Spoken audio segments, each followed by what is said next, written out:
বিল শোধ করা। ঠিকই বলেছে সাচিন্ত, আমাদের লক্ষ্য একটাই, মনকে শক্ত রাখা। কোনো মেয়েদের চোখ হাসি বা কথার ফাঁদে পড়া চলবে না।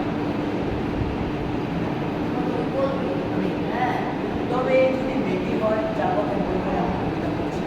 দেখবে কিছুদিন পরে পুরো মেয়ের পিছনে যে গাইবে তুমি রবে নীরবে।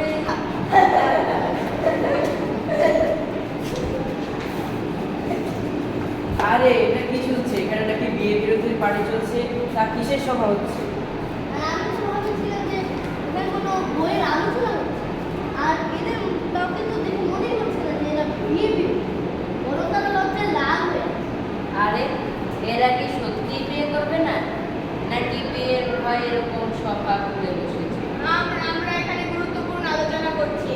বিয়ে একটা সামাজিক ফাঁদ, বিয়ে একটা সামাজিক ফাঁদ। এই ফাঁদে পা দিলে আমরা স্বাধীন থাকতে পারবো না, আমরা স্বাধীন থাকতে চাই, বুঝলে? তবে তা নয়, তবে বিয়ে করবো না তা নয়, যদি কেউ যোগ্য কোনো মেয়ে এমনভাবে তাকায় যে হৃদয় ভরে। এই তো চিরকুমার সভার প্রথম আদর।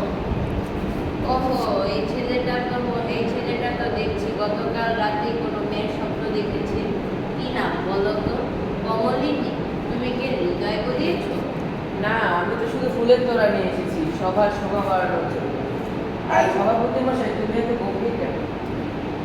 এই ছেলেরা, তোমরা কি মেয়েদেরকে মজা করছো নাকি? আমরা কিন্তু এটা হেরাই নেব না, আমার তিন মেয়ে একাই 100, বুঝলে? মাসিমা, আমরা তো বলি না, আমরা বলছি যে বিয়ে না করলে জীবনটা একটা সিনেমা মতো, বিয়ে করলে রাজনীতি শুরু করে দেয়।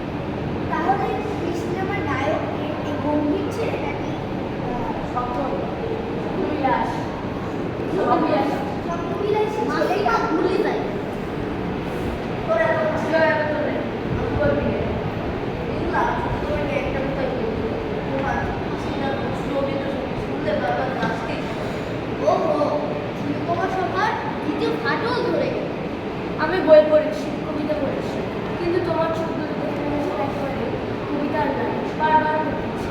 আরে এই বইয়ের পোকাটাও কবি কবি হয়ে গেছে। তার রবীন্দ্রনাথ ঠাকুর নাকি জীবনানন্দ?